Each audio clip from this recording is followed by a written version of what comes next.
Je pense que vous l'avez. J'entends tout et du n'importe quoi. Le mieux aurait pour moi d'être là. Non, il faut être là, président, précisément. D'abord, premièrement, oui, il y a des débats qui sont inutiles. Il y a des discussions qui sont inutiles parce que les gens s'amusent avec un pays.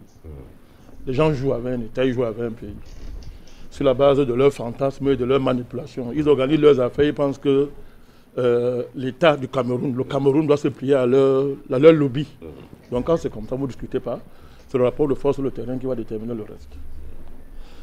D'abord, je voudrais répondre à M. Dengue. Mon cher aîné, je suis habitué du terrorisme de la sophistique. C'est-à-dire qu'il se barde des titres académiques pour terroriser ceux qui n'ont pas de titres académiques sous couvert d'avoir le monopole de la science. Et qui généralement est vide, il n'a pas de contenu. Ça ne m'impressionne pas, moi, Bandakane. J'ai beaucoup de respect pour M. Dengue, il le sait, le professeur Dengue. Mais lorsqu'il descend à ce niveau, je suis obligé de le mettre à sa dimension, celle qu'il a aujourd'hui là. De terroriser les gens en mettant en avant des catégories académiques qui deviennent scientifiques. C'est quand même terrible. Moi, ça ne m'impressionne pas. Vous me dites, M. Dengue, que je suis interdit de parler du Covid, que c'est réservé aux scientifiques. C'est quand même terrible. C'est ma santé qui est en jeu. C'est ma santé, moi, Bandakane, qui est en jeu. Aucun scientifique ne parle de ma santé sans mon avis, sans mon accord. Aucun! Si je dois vous rappeler ça à vous, qui est supposé être scientifique, il y a un problème. Deuxièmement, dire qu'on n'a pas affaire à une pandémie ne veut pas dire que la maladie n'existe pas, M. Dengue. Je pense que si vous êtes scientifique, vous devez savoir ça. Une pandémie est déclarée par les critères déterminés par l'OMS, dit-on. Et ces critères sont purement conventionnels. Susceptibles d'être remis en cause à tout moment. En plus, ce n'est qu'une convention. Mais l'OMS, violant elle-même les critères qui déterminent une maladie comme étant une pandémie, a déclaré le Covid comme étant une pandémie. C'est ce que moi je conteste. Je ne vous dis pas que la maladie n'existe pas, je ne l'ai jamais dit. Donc, s'il faut apprendre ça à un professeur de votre niveau, il y a un problème. Alors, troisièmement, vous me parlez de science. C'est quoi la science? Alors, c'est quelle science? C'est la science capitaliste? C'est la science bourgeoise? Ce n'est pas à vous que je vais apprendre que la science n'est pas neutre. Et que la science a toujours été déterminée par les intérêts de classe. Toujours. Vous parlez de quelle science? La science de la bourgeoisie qui domine le monde. C'est ça la science? Puisque vous savez très bien que les véritables démarches scientifiques qui ne rapportent pas de l'argent ne sont pas valorisées. Ce n'est pas à vous que j'apprends ça. Alors, si on prend le cas de la France, vous qui habitez en France, M. Macron nous a dit pendant la crise du Covid que personne ne parle en France, c'est le conseil scientifique qui parle. Mais ce conseil scientifique était divisé. Et on a vu ce qu'ils ont fait par rapport aux élections municipales en France. Ils lui ont dit d'aller aux élections, que tout était maîtrisé. On a vu ce qui s'est passé. Mais plus grave,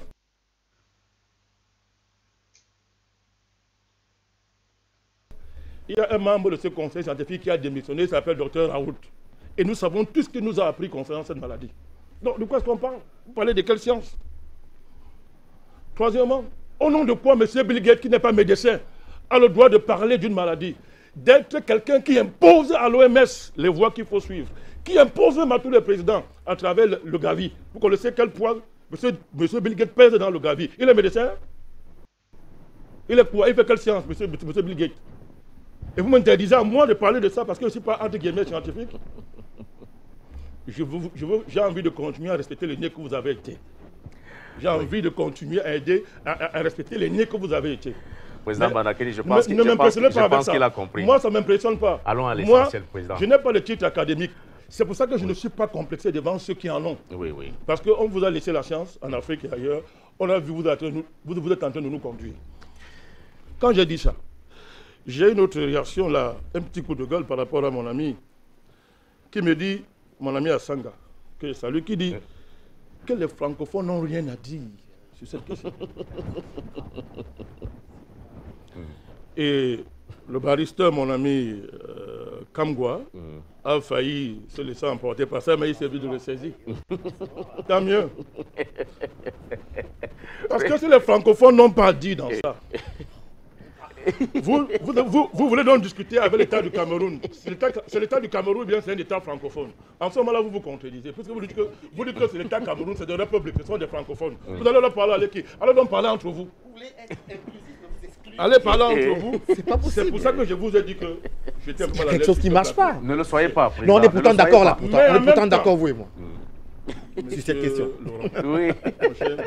Oui. Est-ce que je peux parler? Allez-y, président, allez-y.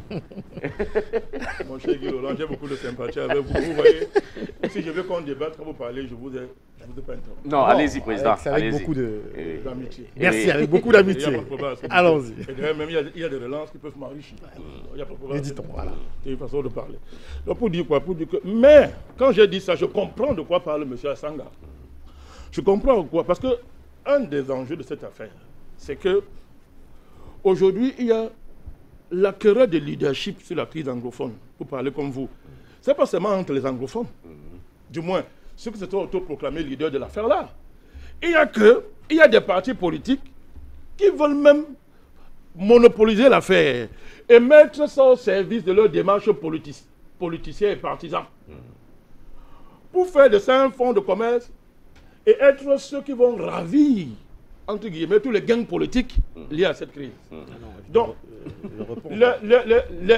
ceux qui s'estiment avoir le leadership pour parler de la crise anglophone et qui sont anglophones, entre guillemets, disent donc que ces francophones-là se taisent. C'est en voulant dire ça que certainement il a dératé pour dire que les francophones doivent se taire. Mais en réalité, il voulait justement parler de ce conglomérat politique qui a fait de la crise une rampe de la crise dite anglophone, une rampe de lancement de leur dynamique politique.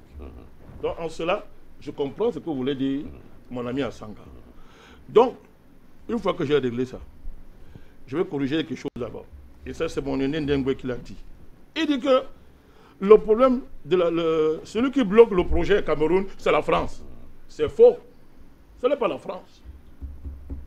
Concernant cette crise dite anglophone, ce n'est pas la France. Ce n'est pas la France.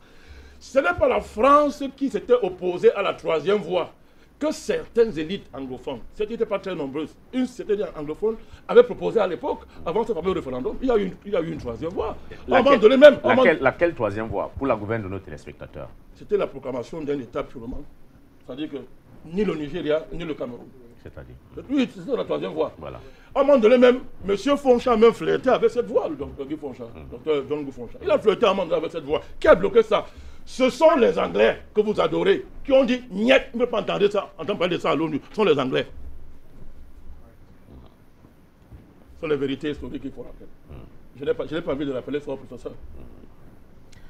Donc ce n'est pas la France qui bloque, ce n'est pas la France en cette affaire. Je sais de quoi je parle. On ne va pas m'attribuer d'être un pro-français qui court.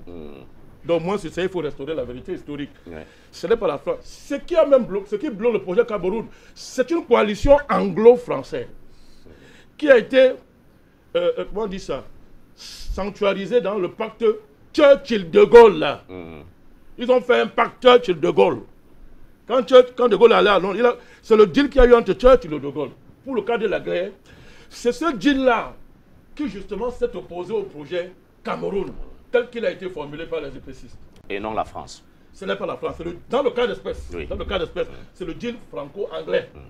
Et ça a débouché sur quoi, mon cher Bongo? Ça a débouché sur une ethnie extraordinaire qui dérange le Cameroun. L'ethnie anglo-francophone.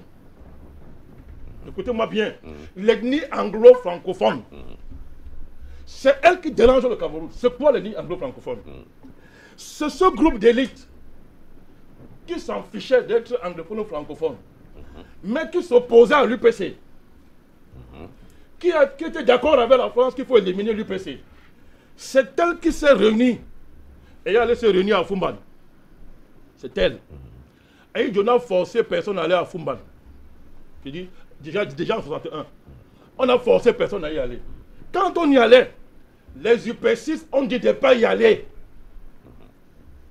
Les UPCistes ont prévenu, cher René Ndengwe, à tous ces gens que vous allez là-bas, il n'y a pas de solution là-bas, n'y allez pas. Et que la solution, c'est l'unification d'abord. Mais ces gens-là, toute l'élite dite anglophone et cette élite dite francophone, cher ami, est allée là-bas sur le sang des UPCistes. Pendant qu'on massacrait les UPCistes, ils ont dealé pour dire tant que ça peut éliminer l'UPC, mettons-nous ensemble. C'est ça qui est derrière le compromis qu'il y a eu à Foumbal en 61 d'abord. C'est ça.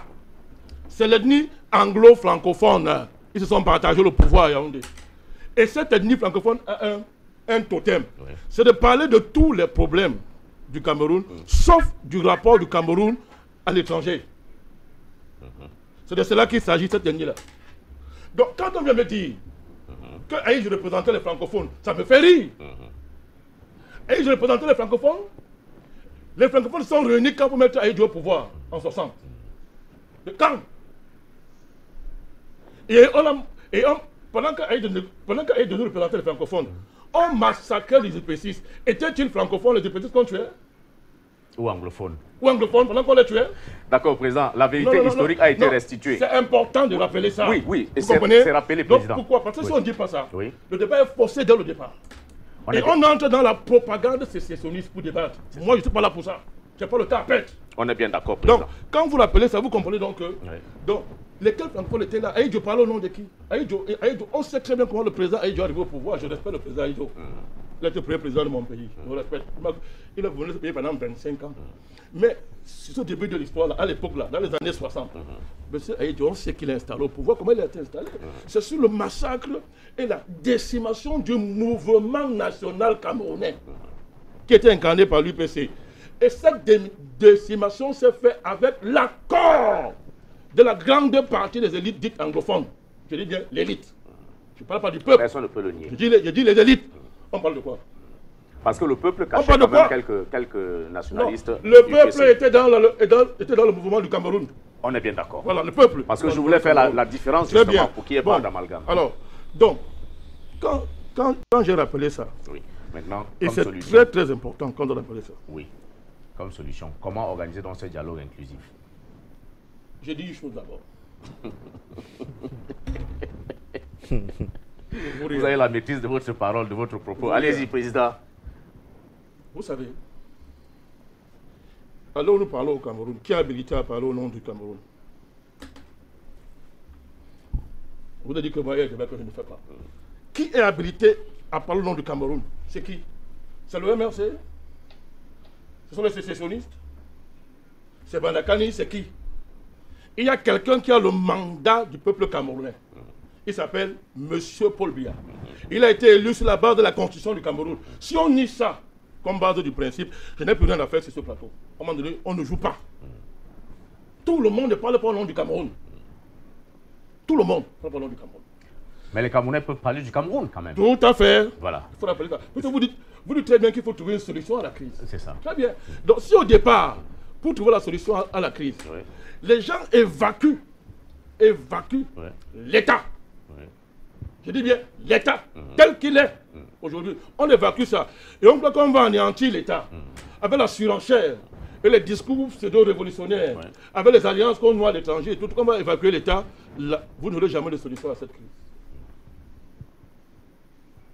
Or, cet État-là, celui qui a le mandat pour parler du Cameroun, sauf si à ce moment-là, on me dit à partir d'ici que nous tous qui sommes ici, non seulement nous rejetons cette constitution, ce qui veut dire que nous allons remettre en cause tous les contrats que le président Biya a signés depuis qu'il est au pouvoir au nom du Cameroun. Moi, je n'ai jamais entendu aucun parti politique dire qu'il va remettre les contrats en cause. On n'en est pas là, président. Non, je sais pourquoi je rappelle ça. Parce que les gens veulent manipuler les Camerounais. Quoi qu'ils soient malades, ils ne trompent pas les Camerounais. Si vous rejetez la constitution du Cameroun tel qu'il est, vous rejetez tous les engagements qu'on a pris au nom de cette constitution. Ça s'appelle la continuité de l'État. Vous rejetez ça. Et si les gens le font, moi je vais les suivre. Je vais donc dire que j'ai affaire à des vrais révolutionnaires. Je vais les suivre. Mais aucun d'eux ne peut le faire. Personne ne l'a dit précisément. Non, j'ai dit aucun d'eux ne peut le faire. Donc il faut arrêter. Donc si on ne peut pas le faire, il faut donc reconnaître que celui qui parle au nom du Cameroun aujourd'hui dans le monde entier, c'est le président Biya qui a reçu le mandat du peuple en 2018 à l'élection présidentielle. C'est lui qui parle au nom du Cameroun. Alors le Cameroun, il n'y a pas un État qui s'appelle l'Ambazonie dans ce pays. Ça n'existe pas. Dans le monde d'ailleurs. Je dis, ça n'existe pas. Oui. Il existe donc des Camerounais qui, maintenant, on dit qu'ils ne sont plus Camerounais, ils sont fâchés, ils sont désormais ambazoniens. Ok. Si on estime qu'il faut parler avec eux, c'est celui qui a le mandat pour parler au nom du Cameroun qui dit, ok, voici les conditions dans lesquelles je parle avec vous. Et il a tendu la main depuis, il a dit, déposez les armes. Déposez les armes, je parle avec vous. Je ne vais pas parler sur le nom du gouvernement ou bien des ministres qui disent qu'ils ont la crise anglophone. Ce sont des ministres, ils n'ont pas le mandat pour parler au nom du Cameroun. Ce sont des grands fonctionnaires simplement.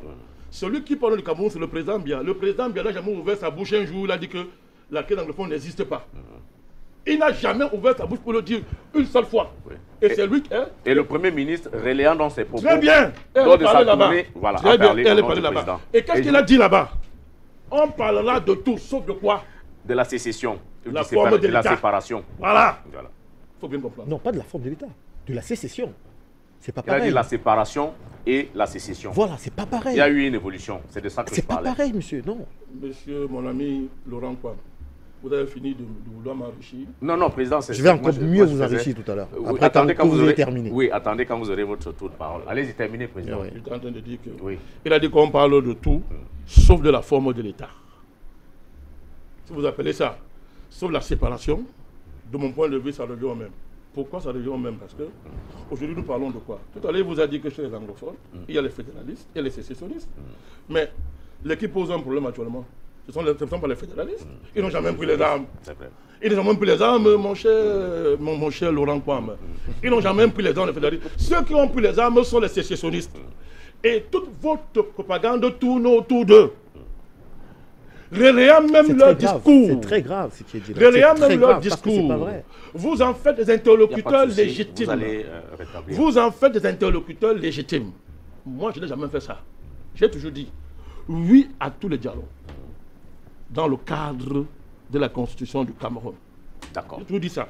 Bon, pour dire quoi? Oui. Si celui qui a le mandat du Cameroun aujourd'hui estime qu'on peut parler, au-delà de ce qu'il a déjà proposé, au-delà de ce qui est déjà ouvert, pourquoi pas? Vous comprenez? Pourquoi pas? Une des pistes, pour vous dire que je ne suis pas borné, je ne suis pas bloqué. Une des pistes, c'est d'abord que on sente, je vous dis que depuis que l'affaire a commencé, on fait un procès en sorcellerie à l'État du Cameroun. Vous comprenez? Dites-moi une seule concession que les ambassadeurs ont fait depuis que la crise a commencé. Je demande ça tous les jours ici, Barista, on ne me dit pas. Dites-moi une seule concession. Président, on a dépassé. Non, on a dépassé. Vous avez raison. Voilà. Vous avez raison. Donc, il faut déjà qu'ils fassent au moins, depuis que c'est dit, comme ils n'ont jamais fait une concession, qu'ils commencent à faire de vraies concessions. Lesquelles, par exemple? Les concessions qui permettront que nous, les gens, on les reconsidère comme Camerounais. Puisqu'ils ont dit qu'ils sont plus Camerounais. De votre avis, lesquelles? Une ou deux concessions qui pourraient être amenées à faire. Qui commencent à nous montrer qu'ils sont Camerounais. En renonçant publiquement à la sécession. Ils renoncent à la sécession. Ils reconnaissent que le Cameroun, c'est le Cameroun. Et qu'il n'y a pas deux Cameroun, il n'y a pas trois Cameroun. D'accord. Vous comprenez? D'accord. Mais si déjà cette concession-là est déjà mise sur la table de manière sincère, mais on peut discuter. Vous comprenez? D'accord. On peut discuter. Maintenant moi, Bandakani, toute discussion qui va aller en dehors du cadre de la Constitution du Cameroun, je vais dénoncer ça. D'accord. Vous comprenez? C'est bien compris. Ce qui veut donc dire que je suis opposé à toute médiation de l'étranger. Je dis à toute intervention étrangère dans cette affaire. Alors je suis fermement opposé. Et cela, je le fais parce que je suis dans une tradition. La tradition épiciste. La tradition du projet Cameroun, qui n'a jamais diviser le Cameroun en francophone et en anglophone. Je termine parce que vous voulez que je chute. Oui, très rapidement, président. Très rapidement. Vous savez, j'ai entendu tout à l'heure... Vous avez pris le temps de répondre à tout le monde. J'ai entendu tout à l'heure, les gens ont dit que les anglophones avaient leur manière de vivre. Ben, ils sont sérieux. Ils n'ont jamais été anglophones. Vous voulez qu'on parle? Les Anglais ne les appelaient pas anglophones. Vous le savez, les Anglais les appelaient natifs. Ils les appelaient indigènes. Donc les anglophones ont insulté ces gens. Ils ont insulté les Camerounais en les appelant indigènes, natifs. Ils ne les ont jamais considérés comme étant les anglophones, comme des londoniens ou des oxfordiens. Ils les appelaient natifs. Voulez-vous donc me dire que parce que les Camerounais qui ont donc subi la colonisation allemande, sont-ils des Allemands? Peuvent-ils revendiquer donc la nationalité allemande pour dire qu'ils sont de culture allemande? Mais si les Allemands avaient gagné la guerre, on dirait aujourd'hui que il y a une culture germanophone au Cameroun. Et qu'il y a donc des germanophones au Cameroun. Bon Dieu, il faut qu'on soit sérieux. Il faut qu'on soit sérieux. Et qu'on se sente simplement camerounais. Sérieux, voilà. On est bien d'accord, président. Voilà.